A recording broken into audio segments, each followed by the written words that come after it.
Je ne serre pas la main des employés. La phrase claqua comme un fouet dans la salle de réunion nette, glaciale, irrévocable.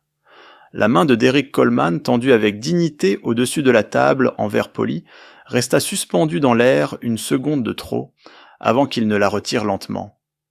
Autour de lui, un silence épais s'installa. Les regards se baissèrent, les papiers furent déplacés machinalement comme si chacun espérait disparaître derrière une feuille de chiffres. Derrick n'était pas un employé. À 40 ans, PDG de Johnson Capital Partners, il dirigeait un fonds d'investissement de 50 milliards de dollars. Mais ce matin-là, dans les bureaux rutilants de Terra Nova, géant new-yorkais de la tech, on l'avait d'abord confondu avec un simple candidat administratif. Au lieu du salon réservé aux investisseurs, on l'avait relégué dans une salle étroite sans fenêtre. 2 hommes d'affaires blancs, arrivés après lui, avaient été accueillis avec chaleur, installés dans de confortables fauteuils et servis en espresso. Puis, face à Richard Davenport, PDG tout-puissant de Terra Nova, Derrick avait subi l'affront ultime, un refus de poignée de main scellé par un sourire méprisant. Ce geste apparemment banal révélait une vérité plus vaste, un système construit sur l'aveuglement, l'arrogance et le mépris. Et Derrick comprit. Ce moment serait le début d'une guerre qu'il ne pouvait plus éviter. Derrick Coleman était un homme qu'on remarquait, sans savoir exactement pourquoi. Grand large d'épaules, les tempes légèrement grisonnantes, il dégageait une présence calme mais indiscutable. Ses costumes taillés sur mesure étaient sobres, bleu marine, gris, anthracite, toujours impeccable, jamais ostentatoire. Son allure parlait pour lui celle d'un homme qui avait arraché chaque victoire à la vie sans jamais rien recevoir gratuitement. Ses journées commençaient avant l'aube. Dans les rues encore endormies de Brooklyn, il chaussait ses baskets et courait, laissant derrière lui le bruit régulier de ses pas comme une méditation. À son retour, la cuisine s'emplissait de l'arôme du café noir, qu'Angela, son épouse, lui préparait sans un mot. Leur fille adolescente, espiègle, se moquait de lui. « Papa, tes disques de jazz, c'est pour les dinosaures. » Il riait, mais gardait précieusement ses instants. C'était là, dans le cocon de son foyer, qu'il puisait la force d'affronter un monde parfois hostile. Car Derrick portait des cicatrices invisibles. Il se souvenait des mains usées de sa mère femme de ménage, qui enchaînait 2 emplois pour payer le loyer. Il se souvenait de ses premières années à Wall Street, où on lui avait dit qu'il n'avait pas l'allure d'un leader, où ses idées disparaissaient, jusqu'à ce qu'un collègue blanc les répète. Ces humiliations, loin de l'abattre, avaient alimenté son feu intérieur. C'est ce feu qui avait donné naissance à Johnson Capital Partners, un fonds de 50 milliards de dollars, consacré à l'ascension des entrepreneurs issus des minorités. Mais ce feu, ce jour-là, brûlait aussi d'un autre combat, celui contre l'injustice qui venait une fois de plus de lui rappeler qu'aux yeux de certains, il n'était qu'un employé. Alors il sut le silence n'était plus possible. La salle de réunion de Terra Nova respirait le luxe moderne, murs de verre, écran interactif, table en bois massif. Tout y reflétait puissance et contrôle. Mais pour Derrick Coleman, cet espace sentait surtout la condescendance et l'indifférence. Richard Davenport prit la parole avec un sourire figé. « Messieurs, lança-t-il en hochant la tête vers ses collaborateurs, et... Monsieur Coleman. » La pause avant son nom fit naître quelques sourires étouffés. Il présenta ensuite d'une voix saturée d'assurance ses projections financières, une croissance inévitable, une domination mondiale, un avenir garanti. Ses associés tout blancs acquiesçaient comme une chorale bien dressée, ponctuant chaque phrase de hochements de tête et de rires forcés. Derrick écouta sans broncher. Quand vint son tour de parler, il se pencha légèrement en avant. Vos prévisions reposent sur une croissance annuelle de 12% dans un marché déjà saturé. C'est intenable. Où est votre scénario de récession ? Un silence tomba. Un cadre ricana. Vous suivez vraiment ? Un autre soupira l'air ennuyé. Davenport fit un geste de la main, comme pour chasser une mouche. Nous ne perdons pas notre temps avec des scénarios catastrophes. Mais Derrick ne céda pas. Sa voix resta posée, ses mots précis. Ce n'est pas catastrophiste, c'est réaliste. Les marchés sont cycliques. Vous êtes exposés. Ces phrases simples et méthodiques frappaient tout le juste. La salle changea de ton. Certains visages se crispèrent. Les rires s'éteignirent. L'aisance apparente se fissurait. Pourtant Davenport insista, la voix teintée d'agacement. Terra Nova n'a pas besoin de vos projets d'investissement. Surtout pas de vos initiatives de diversité. Nous ne faisons pas de charité. Ces mots résonnèrent comme une insulte collective. Pour Derrick, ce n'était plus son identité seule qui était attaquée, mais l'effort de toute une communauté d'entrepreneurs qu'il soutenait depuis des années. Alors, il fit ce geste symbolique, il tendit sa main encore une fois. Un simple signe de professionnalisme. Et Davenport répondit avec ce mépris cinglant, « Je l'ai dit, je ne serre pas la main des employés. » Le silence fut total. Les hommes autour de la table baissèrent les yeux. Personne n'intervint. Personne ne protesta. Leurs mains s'agitaient maladroitement sur des stylos, leurs regards fuyaient, complices de l'humiliation. Derrick retira lentement sa main. Ses yeux restèrent fixés sur Davenport. Pas de colère visible, pas de haussement de voix. Mais, à l'intérieur, quelque chose venait de basculer. Ce n'était plus une réunion d'affaires. C'était un champ de bataille. Il comprit alors Terra Nova venait de révéler son vrai visage, et il ferait en sorte que le monde entier le voie. Lorsque Derrick sortit de la salle de réunion, l'air lui sembla plus lourd que jamais. Les couloirs de Terra Nova étaient impeccables, éclairés par une lumière blanche et uniforme, mais à ses yeux, ils ressemblaient désormais à un tunnel de glace. Ses pas résonnaient dans le silence comme un rappel de ce qu'il venait de subir. Clara Benson, la réceptionniste qu'il avait mal orientée plus tôt, leva brièvement les yeux lorsqu'il passa devant son bureau. Leurs regards se croisèrent une fraction de seconde. Elle détourna aussitôt la tête, mal à l'aise, et pianota nerveusement sur son clavier. Dans ses yeux, Derrick lut de la gêne, peut-être même de la honte. Mais aucun mot ne sortit de sa bouche. Comme tous les autres, elle choisit le silence. Les employés qu'il croisa semblaient absorbés par leurs écrans, ou pressés de disparaître derrière une porte. Pas un sourire, pas une salutation. Chacun savait ce qui s'était passé dans la salle du conseil, mais chacun préférait ignorer, comme si l'humiliation devenait invisible tant qu'on ne la nommait pas. Il entra dans l'ascenseur. Les portes se fermèrent dans un claquement métallique l'isolant dans un cube de miroir. Son propre reflet lui renvoya l'image d'un homme solide, costume bleu nuit, impeccable, cravate parfaitement nouée, visage droit. Mais sous cette armure, il sentait la brûlure d'une vérité insupportable. Malgré ses victoires, malgré son empire financier, il avait été réduit à rien de plus qu'un employé. La colère monta froide et contenue. Pas une explosion, mais une lave souterraine prête à jaillir. Ses mains se crispèrent, mais son regard resta ferme. Ce n'est pas la première fois, pensa-t-il. Combien de fois avait-on nié son intelligence, questionné sa légitimité, volé ses idées? Cette fois, il n'était plus un jeune diplômé vulnérable. Il était puissant, et il avait les moyens de répondre. Quand les portes s'ouvrirent au rez-de-chaussée, il marcha vers la sortie. Autour de lui, les regards se détournaient, les conversations s'arrêtaient dès qu'il approchait. L'isolement était total. Le message implicite était clair, ici personne ne prendrait son parti. Dehors, l'air glacé de New York lui fouetta le visage. Les klaxons, les pas pressés, les voix des passants formaient toute une cacophonie familière. Mais Derrick se sentait en décalage, comme suspendu hors du temps. Il sortit son téléphone, inspira profondément et tapa un seul mot adressé à son directeur financier, Samuel Brooks Execute. Samuel savait. Ce mot enclenchait un mécanisme préparé depuis longtemps, le retrait massif des capitaux de Johnson Capital, investis dans Terra Nova. La riposte commençait. Le soir, assis dans la pénombre de sa cuisine, Derrick fixait son verre de whisky sans vraiment y toucher. Angela entra doucement, posa une main sur son épaule. « Mauvaise journée » demanda TL d'une voix douce. Il la regarda épuisée.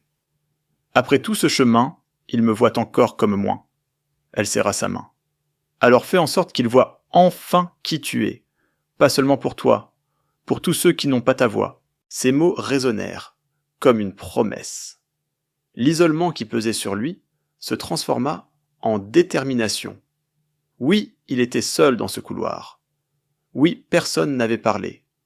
Mais demain, le monde entier entendrait. Et dans le silence glacé de la nuit, Derrick sut que la bataille venait de commencer. Le lendemain matin, les marchés financiers commencèrent à frissonner. Les traders de Wall Street habitués aux fluctuations virent apparaître un mouvement anormal. Johnson Capital Partners se désengageait de Terra Nova. D'abord une rumeur, ensuite une certitude. Les écrans clignotèrent 1% à l'ouverture, 3% à midi, 7% en fin de journée. Le nom de Terra Nova circulait dans tous les bureaux de Manhattan. À son siège, Richard Davenport resta d'abord imperturbable. Assis dans son vaste bureau vitré, il sirotait son espresso en déclarant à ses collaborateurs Ce n'est qu'un bruit de marché. Rien d'autre. Une tempête passagère. Mais derrière son assurance, une inquiétude commençait à le ronger. Les appels des actionnaires se multipliaient. Les chaînes d'information financière répétaient la même phrase. Johnson Capital Partners se retire. Pourquoi ? Derrick lui observait calmement depuis son bureau de Brooklyn. Samuel Brooks, son directeur financier, l'appela « C'est lancé. Tout le monde sait que c'est nous. » « Parfait, » répondit Derrick. « Qu'il sache aussi pourquoi. » Pendant ce temps, une autre voix s'élevait, Clara Benson, la réceptionniste. Rongée par la honte de son silence, elle écrivit à une amie journaliste. « Tu devrais enquêter sur Terra Nova. Commence par leur PDG. » Quelques heures plus tard, une première publication circulait sur X. Un PDG noir confondu avec un employé et humilié par Richard Davenport. Le post devint viral. Des milliers de partages, des dizaines de milliers de commentaires. Les employés de Terra Nova, jusque-là silencieux, commencèrent à murmurer entre eux. « Est-ce vrai Davenport a vraiment dit ça ?» La pression monta d'un cran, quand un grand média titra « Johnson Capital Partners retire 2 milliards de Terra Nova pour discrimination ». Dans la salle de réunion d'urgence, les cadres pâlirent. Richard tenta de garder le contrôle. Une manipulation, une attaque orchestrée. Mais ses collaborateurs détournaient les yeux. Certains avaient déjà compris que le navire prenait l'eau. C'est alors que survint un coup inattendu. Le téléphone de Derrick sonna. À l'autre bout, une voix grave hésitante. « Derrick, c'est Michael Turner. » Michael, associé senior de Terra Nova, avait assisté à toute la scène muet complice malgré lui. « J'ai vu ce qui s'est passé, dit-il. J'aurais dû parler. » Davenport a franchi une ligne rouge. « Si tu as besoin de moi, je témoignerai. » Derrick resta silencieux quelques secondes. « Pourquoi maintenant ?» demanda-t-il enfin. « Parce que je ne peux plus faire semblant.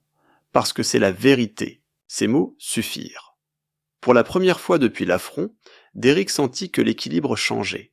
Ce qui n'était qu'une humiliation isolée devenait une tempête collective.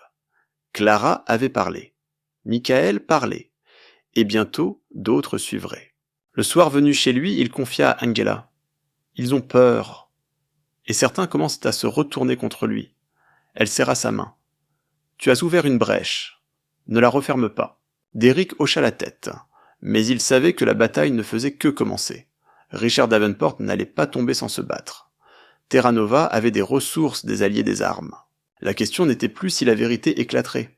Elle était désormais jusqu'où Derrick était-il prêt à aller pour qu'elle change vraiment le système. La salle du conseil d'administration de Terra Nova, habituellement un théâtre de puissance et de décisions stratégiques, ressemblait désormais à un tribunal. Les visages fermés des actionnaires s'affichaient sur des écrans en visioconférence. Autour de la table, les cadres présents évitaient soigneusement de croiser le regard de Richard Davenport. Depuis une semaine, l'action avait plongé de près de 20%. Les investisseurs inquiets exigeaient des réponses. Richard crispé, mais toujours combatif, prit la parole. Tout ceci n'est qu'une attaque montée de toutes pièces. Un complot orchestré pour salir mon nom et celui de Terra Nova. Mais ces mots sonnaient creux. Les preuves s'accumulaient déjà. Clara Benson avait livré son témoignage détaillé. Plusieurs anciens employés avaient raconté publiquement comment leur carrière avait été brisée par des discriminations systémiques. Et ce jour-là, un élément décisif allait tomber. Aisha Patel, avocate brillante et implacable de Johnson Capital, entra dans la salle avec une pile de dossiers. Sa voix était calme, presque froide.